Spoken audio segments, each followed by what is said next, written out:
우리 옆에 성도님과 함께 축복하겠습니다. 예수 이름으로 축복합니다. 하나님 사랑으로 사랑합니다. 시편 57편은 다윗이 지은 시입니다. 이 시를 지을 때 환경이 동굴 안에 있었습니다. 터널이 아니고 동굴. 동굴밖에 누가 있었냐면 사울 왕과 정예 군사 3,000명이 이 다윗을 포위하고 있었어요. 죽은 목숨이죠. 앞으로 가자니 이 정예 군대가 있고 뒤는 막힌 동굴에 있습니다. 뭐냐면 하나님 나를 파멸하지 마소서, 그런 뜻이에요. 얼마나 다윗의 형편이 참 목숨도 유지 못하는 그런 형편에 있으니까 이 시의 곡조가 아주 간절하면서도 비참한 상태에서 나를 멸하지 마소서 하는 곡조였다는 거죠. 어느 정도 다윗이 힘든 상황이었냐면 4절에 보면 다윗은 자신의 형편에 대해서 이렇게 말합니다. 내 영혼이 사자들 가운데에서 살며 내가 불사르는 자들 중에 누웠으니 곧 사람의 아들들 중에라. 그들의 이는 창과 화살이요 그들의 혀는 날카로운 칼 같도다. 그러니까 자신이 지금 가운데 이 거하는 형편이 사자주의, 사자들이, 맹수들이 자기를 둘러싸고 있는데 자신을 겨누고 있는 그 사자 이빨과 같은 칼과 창과 화살, 그러니까 그런 형편 가운데 지금 시를 지은 거예요. 그런데 이 알다스헷이라는 기가 막힌 비참한 상황에서의 곡조가 황금시가 됩니다. 참 놀라운 일이죠. 가장 비참하고 가장 고통스럽고 가장 좌절스러운 절망의 동굴에서, 좌절의 동굴에서 슬픔과 억울함과 고통과 그러한 좌절의 동굴에서 황금시가 나온 거예요. 우리 인생도 이렇게 될 수 있어요. 여러분의 인생이 갇혀있는 동굴이 아무리 고통스럽고 어둡고 좌절스럽고 낭망스럽고 진퇴유곡이고 진퇴양난이고 첩첩산중이라 할지라도 다윗처럼 이 동굴에서 벗어나와 찬란한 황금시를 누구나 지을 수 있어요. 그런 인생이 우리 성도님들의 인생 될 수 있기를 소망합니다. 오늘 말씀을 한번 차근차근 살펴보기를 원하는데 세 가지만 살펴보기를 원합니다. 먼저 1절을 한번 같은 목소리로 읽어보시겠습니다. 하나님이여 내게 은혜를 베푸소서, 내게 은혜를 베푸소서. 내 영혼이 주께로 피하되 주의 날개 그늘 아래에서 이 재앙들이 지나가기까지 피하리다. 여러분, 내가 앞으로 갈 수도 없고 뒤로 갈 수도 없고 정말 진퇴유곡 진퇴양난일 땐요, 하나님께 피하시길 바랍니다. 내 인생의 재물의 문제로, 건강의 문제로, 관계의 문제로 도저히 해결할 수 없는, 해결하자니 힘이 없고 던져버리자니 던져버릴 수 없는 그 인생의 기가 막힌 동굴 속에 갇혔을 때는 하나님께 피하셔야 돼요. 폐소공포증이라는 게 있어요. 밀실공포증이라고 그러죠. 대부분의 사람들은 밀폐된 공간에 갇히게 되면요, 굉장한 공포와 공황 상태가 돼서 아주 사람이 미칠 지경이 돼요. 마찬가지예요. 인생에요, 영적으로, 심적으로, 정신적으로 폐소공포증에 시달릴 수 있어요. 다윗이 충분한 그런 상황이에요. 컴컴한 동굴에 갇혀서 앞에는 자기를 죽이려고 창과 칼과 활을 들고 서 있는 그들 앞에 섰을 때 다윗은요, 충분히 영적인, 심리적인, 정신적인 폐소공포증으로 사람이 미쳐버릴 수 있었어요. 그런데 다윗이 미치지 않았어요. 다윗이 쓰러지지 않았어요. 왜 그랬을까요? 하나님께 피했기 때문이에요. 하나님께 피하시기를 바랍니다. 하나님께 피하시는 사람은요, 하나님이 보호하셔요. 그 앞 시편에서 56편 4절에 다윗은 이렇게 고백합니다. 내가 하나님을 의지하고 그 말씀을 찬송하올지라. 내가 하나님을 의지하였은즉 두려워하지 아니하리니 혈육을 가진 사람이 내게 어찌하리이까. 하나님께 피하는 사람은요, 이 세상에 어떠한 세력도 사람도 건들 수가 없어요. 믿으시기를 바랍니다. 우리는 그렇게 생각할 수 있어요. 보이지도 않는 하나님께 피한다는 게 어디로 피한다는 거냐. 피하려면 요새나 산성이나 뭐 힘 있는 사람께 피해야지. 보이지도 않는 하나님이 나를 보호해 주실까? 보호해 주십니다. 다윗을 보면 충분히 알 수 있어요. 다윗이요, 그 나라 임금이자 자신의 장인인 사울 왕에게 미움을 받습니다. 자기가 죽인 사람은 천천인데 백성들이 다윗이 죽인 사람은 만만이다 그러니까 시기가 발동했어요. 미움이 발동했어요. 시기와 미움은요, 살인의 뿌리가 됩니다. 사울은요, 미움의 시기에 사로잡혀서 충신 다윗을 죽이려고 해요. 신하를 시켜서 몰래 암살 명령을 내립니다. 그 이야기를 자신의 사울 왕의 아들 요나단이 듣고 다윗을 구해냅니다. 그게 실패하니까 밤에 자객을 보내서 다윗을 죽이려 합니다. 그래서 이번에는 사울 왕의 딸인 미갈 공주가 다윗을 성 밖으로 광주리에다가 매달아서 구해냅니다. 그게 실패하니까 사무엘에게 도망간 다윗. 사무엘은 그 당시에 80세가 넘은 늙은 노인이었어요. 어떻게 지키겠습니까? 전령들을 보내는데 지금으로 얘기하면 특전사를 보내는 거예요. 특공대를 보낸 겁니다. 이런 공수부대를 보낸 거예요. 이제 다윗은 자신의 생명을 지킬 수가 없어요. 그런데 무슨 일이 벌어졌냐면 사무엘상 19장 20절에 보면 사울이 다윗을 잡으러 전령들을 보내더니 그들의 선지자 무리가 예언하는 것과 사무엘이 그들의 수령을 선 것을 볼 때 하나님의 영이 사울의 전령들에게 임함에 그들도 예언을 한지라. 하나님은요, 하나님께 피하는 우리를 지키시기 위해서 때로는 사람을 보냅니다. 그런데 그것이 불가능할 때는요, 직접 개입을 하셔요. 직접 해결하셔요. 특공대들에게, 특전사들에게 무슨 일을 하셨냐면 하나님의 성령을 그들에게 입히셨어요. 그러니까 이 특전사들이 공수부대가 다윗을 죽이려 와가지고 갑자기 찬양하고 자기들끼리 부흥회를 하고 성령 충만하게 다윗은 죽을 사람이 아니다 그래가면서 이렇게 무장을 해제하고 다시 돌아가는 거예요. 여러분, 하나님은요, 자신에게 피하는 사람을 어떠한 방법을 통해서든지 지키시는 분이시라는 것을 믿으시기를 바랍니다. 오늘의 상황이 이래요. 지금 사울 왕이 다윗을 잡으러 와가지고 낮잠을 자고 싶었어요. 피곤하니까. 그래서 시원한 동굴로 들어갑니다. 거기가 어디냐면요, 다윗은 자신이 도간에 든지라고 생각했는데 사울 왕이 잠을 자러 홀홀하니 혼자 들어옵니다. 하나님은요, 자신이 사랑하는, 자신에게 피하는 백성을 지키기 위해서 상황을 완전히 바꿔버리셔요. 다윗이 도간에 든지가 아니라 이제는 사울이 도간에 든지가 되는 거예요. 이분이 우리 하나님이시고 나를 지키시는 살아계신 하나님이십니다. 여러분, 하나님은 살아계셔요. 그분은 물리적인 힘을 가지고 우리를 지키시는 전능자 하나님이신 줄로 믿으시기를 바랍니다. 이 민족은요, 하나님이 지키시는 나라입니다. 왜 그런지 아세요? 동해물과 백두산이 마르고 닳도록. 그 다음에 뭐예요?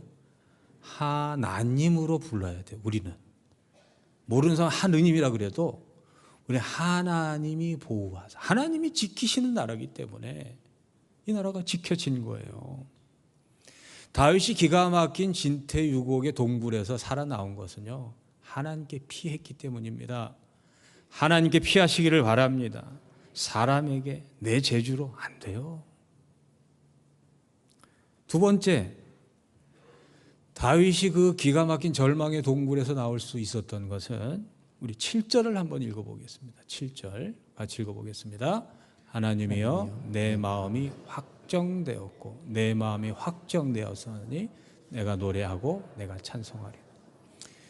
다윗은요, 기가 막힌 절망과 좌절과 억울함과 분노와 미움의 동굴에서 마음을 정했어요. 마음을. 제가 지난주에 이런 말씀을 드렸습니다. 존재의 가치는 존재의 내용이 아니라 존재의 방향이라 그랬어요. 똑같은 고난을 받으면서도 어떤 사람은 원망하고 불평하고 어떤 사람은 찬송합니다. 여러분, 어차피 고난이라는 동굴 속에 들어가면요, 힘들고 괴로워요. 선택하셔야 돼요. 마음 정하셔야 돼요. 원망하고 불평하고 좌절하고 슬프고 우울해하실 건지, 아니면 다윗처럼 찬양을 선택할 건지. 다시 한번 말씀드립니다. 존재의 가치는요, 그 존재의 내용이 아니라 방향이 결정하는 거예요. 여러분, 내 존재의 내용이 형편없다고 슬퍼하고 좌절하고 우울해하고 그러지 마세요. 여러분의 존재가 아무리 형편없어도 존재의 방향이 찬양 쪽으로 향해져 있다면 여러분의 인생을 황금시로 만들어 주실 줄로 믿습니다. 찬송은요, 곡조 있는 기도입니다. 소리예요. 소리에서 하나님께 곡조 있는 기도를 드릴 때 내 영혼에 기적의 변화가 찾아옵니다. 정하시기를 바랍니다. 여러분의 지독한 인생의 고독과 좌절과 아픔과 수치와 억울함과 절망의 동굴에서 원망하고 불평할지 찬양하고 감사할지, 여러분의 존재의 방향에 따라 여러분의 인생은 전혀 다른 종착지에 도달할 거예요. 예를 들어 볼까요? 다니엘은요, 절하면 사형이에요. 보통 사형도 아니고 사자밥이 되는 거예요. 그때 다니엘이 어떻게 했는지 아세요? 다니엘서 6장 10절에 보면 다니엘이 이 조소의 왕의 도장에 찍힌 것을 알고도 자기 집에 돌아가서는 윗방에 올라가 예루살렘을 향한 창문을 열고 전에 하던 대로 하루 3번씩 무릎을 꿇고 기도하며 그의 하나님께 감사하였더라. 다니엘은 죽음의 위협과 죽음의 공포와 죽음의 불안과 죽음의 위협 앞에서 원망 불평으로 자신의 존재의 방향을 튼 것이 아니고 감사로 틀었어요. 감사한 거예요. 감사하시기를 바랍니다. 욥을 볼까요? 하루아침에 재산 다 날아갔어요. 없는 사람이 없는 건 견딜만 하지만 있다가 없는 거 굉장히 견디기 힘듭니다. 자녀들이 다 죽었어요. 몸에 병이 들었어요. 욥의 인생의 고난의 동굴에서 욥의 존재 방향은 어디로 향했는지 아세요? 욥기 1장 21절에 보면 이르되 내가 모태에서 알몸으로 나와 싸운즉 또한 알몸이 그리로 돌아가올지라. 주신이도 여호와시오 거두신이도 여호와시오니 여호와의 이름이 찬송을 받으실지니이다 하고, 이 모든 일에 욥이 범죄하지 아니하고 하나님을 향하여 원망하지 아니하니라. 사랑하는 성도 여러분, 고난 가운데 지독한 인생의 절망 가운데 감사와 찬송은요, 생명이에요. 여러분을 살리는 생명이에요. 존재를 지키는 생명이에요. 그래서 사도 바울은 감옥에 갇혀서 언제 죽을지 모르는 그 상황 가운데 하나님의 백성들에게 이렇게 명령합니다. 빌립보서 4장 4절에 보면 언제 죽을지 모르는 사도 바울이 무엇을 명령한 줄 아세요?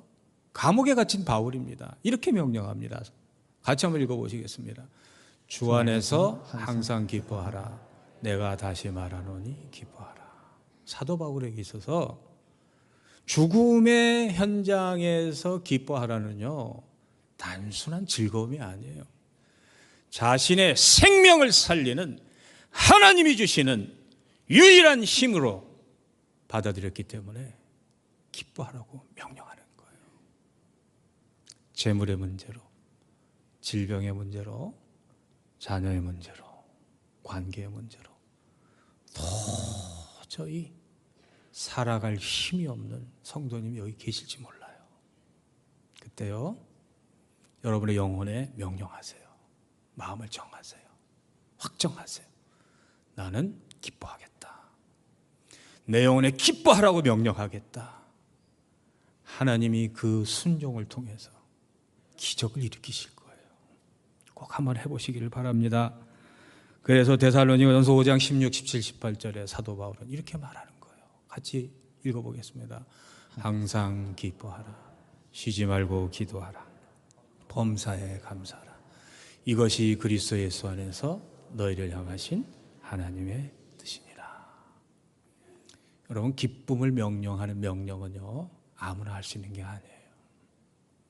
나의 믿음과 나의 신앙이 정말 순금이 되길 원한다면 여러분의 기가 막힌 그러한 절망의 동굴 앞에서 기쁨으로 찬양으로 여러분의 존재의 방향을 향하시기를 주의 이름으로 축복합니다. 그 길이 유일한 길이에요. 그 길이 유일한 살 길이에요. 세 번째는 시편 57편 8절 같이 읽어보겠습니다. 내 영광아 깰지어다. 비파야 수금아 깰지어다. 내가 새벽을 깨우리로다.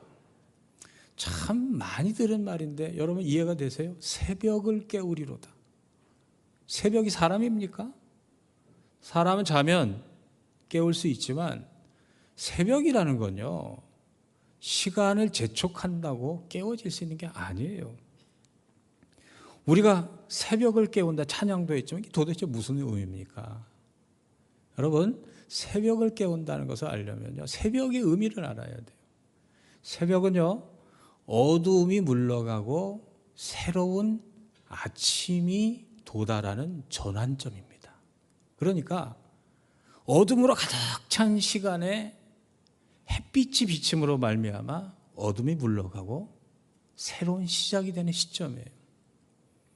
그런데 어둠을 물러가게 하는 것은 빛입니다. 빛. 그런데 지금 다윗은 무엇으로 새벽을 깨운다고 그래요? 비파와 수금으로. 여러분, 어둠은요, 소리 지른다고 물러나는 게 아니에요. 다윗이 말하는 새벽을 깨운다는 이 새벽이 도대체 뭐냐? 이것은 시간의 새벽이 아니고 영혼의 새벽을 의미하는 거예요.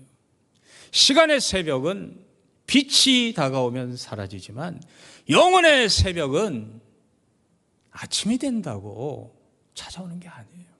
우울함이 아침이 된다고 사라집니까? 절망이 아침이 된다고 사라집니까? 고통이 시간이 지난다고 다 사라집니까? 아니에요. 내 존재, 영혼의 새벽은요, 뭘로 깨워야 되냐? 비파와 수금으로 깨워야 돼요. 다시 말씀드리면 찬양이 내 영혼의 새벽을 깨우는 하나님의 은총의 수단이라는 거예요. 그래서 찬양하는 사람은요, 아무리 영혼의 좌절의 순간에도요, 희망의 아침이, 희망의 새벽이 찾아오는 줄로 믿으시기를 바랍니다. 다윗은요, 비파와 수금의 전문가여서 굉장한 음악가였습니다. 그런데 도망자 신세로 가다 보니까 비파와 수금을 들고는 다녔지만 팽개치고 있었어요. 절망의 밤에, 고통의 밤에, 수치의 밤에, 억울함의 밤에 무슨 노래할 힘이 있고 무슨 찬양할 그런 기분이 나겠어요. 마음을 정하고 나니까 다시 다윗이 찬양하기 시작해요. 그럴 때 그 영혼에 새벽이 찾아옵니다. 여러분, 아무리 힘들고 괴로워도 찬양해 보세요. 여러분의 영혼에 새벽이 찾아올 거예요. 찬란한 새벽, 살맛 나는 새벽. 죽고 싶었는데 더 행복하게 살고 싶은 그런 희망의 새벽이 여러분의 찬양할 때 찾아올 줄로 믿습니다. 새벽은요, 새로운 시간의 시작이에요. 하루의 시작의 시작점이 바로 새벽이에요. 새벽을 깨운다는 건요, 눈 뜨자마자 하나님을 찬양하겠다는 다윗의 선포입니다. 그런 하나님의 백성들은요, 눈 뜨자마자 교회에 있건 여러분의 자리에 있건 기도함으로 찬양함으로 하루를 시작하시길 주의 이름으로 축복합니다. 왜 새벽이 그렇게 중요할까요? 시편 46편 5절에 보면 같이 읽어보겠습니다.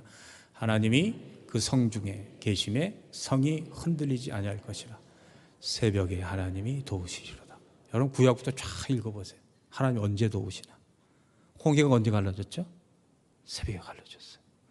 여리고 언제 무너졌어요? 새벽에 무너졌어요. 야곱이 언제 이스라엘이 됐어요? 동이 터오는 새벽에 야곱이 이스라엘이 됐어요. 예수님 언제 부활하셨어요? 새벽에 부활하셨어요. 새벽은요, 하나님의 도우심과 하나님의 은총이 임하는 고귀한 시간이에요. 그러니까 새벽기도 열심히 나오시다가 피곤해서 지쳐서 못 오신 분들, 저녁기도도 열심히 나오시지만 새벽에 다시 한번 나오시기를 주의 이름으로 권면을 드립니다. 시편 90편 14절에 보면 아침에 주의 인자하심이 우리를 만족하게 하사 우리를 일생 동안 즐겁고 기쁘게 하소서. 다 같이 한번 읽어보시겠습니다. 아침에 주의 인자하심이 우리를 만족하게 하사 우리를 일생 동안 즐겁고 기쁘게 하소서. 여러분, 새벽에 하나님의 인자하심이 내 영혼에 물들면요, 하루가 즐거워요. 내 존재가 기뻐져요. 그 인생을 찾으시기를 주의 이름으로 축복합니다. 그 시간 잊어버리지 마시고 눈 뜨면 가장 찬란한 내 인생의 아침 이슬 같은 새벽을 하나님과 함께 하시길 주의 이름으로 축복합니다. 같이 한번 따라해 주시겠습니까? 찬양은 인생의 절망과 좌절의 밤을 쫓아내는 새벽입니다. 찬양은 인생의 절망과 좌절의 밤을 쫓아내는 새벽입니다. 정말 사실이에요. 너무너무 기가 막힌 인생의 절망의 밤, 좌절의 밤, 그런 밤이 있었어요. 아무 할 일 없을 때 하나님께 찬양했습니다. 그때요, 제 영혼에 희망과 소망과 기쁨의 새벽이 찾아왔어요. 감사와 기쁨으로 하나님을 찬양하시기를 바랍니다. 마지막 말씀 이사야 26장 19절 같이 읽어보겠습니다. 주의 죽은 자들은 살아나고 그들의 시체들은 일어나리이다. 티끌에 누운 자들아 너희는 깨어 노래하라. 주의 이슬은 빛난 이슬이니. 나는 죽은 인생이다 라는 생각이 들 수도 있어요. 그런데요, 노래하세요. 찬양하세요. 여러분의 인생이 일어날 거예요. 예수님이 새벽에 부활하신 것처럼 찬양하는 그 시간이 여러분의 인생의 새벽이 될 것입니다. 새벽을 깨우시는 여러분 되시기를 주의 이름으로 축복합니다. 기도하겠습니다. 하나님 감사합니다. 사랑하는 성도님들, 주의 말씀 심령에 잘 박힌 못처럼 박혀서 말씀대로 살게 하여 주시옵소서. 기뻐하며 마음을 정하며 하나님을 피난처로 삼으며 찬양하며 살게 하여 주옵소서. 예수 그리스도 이름으로 기도합니다. 아멘. 지금은 우리 주 예수 그리스도의 은혜와 하나님의 영원하신 사랑하심과 성령님의 함께하심의 역사가 오늘 말씀 듣고 새벽을 깨우기를 소망하고 돌아가는 전 세계로 모든 교우들 머리 위에 그 가정과 자녀와 삶의 자리 위에 주의 몸된 성전을 위해 수고하고 애쓰시는 모든 헌신과 섬김의 손길 위에 특별히 고난받는 사랑하는 백성들 머리 위에 지금부터 영원토록 함께 하시기를 간절히 축원하옵나이다. 아멘.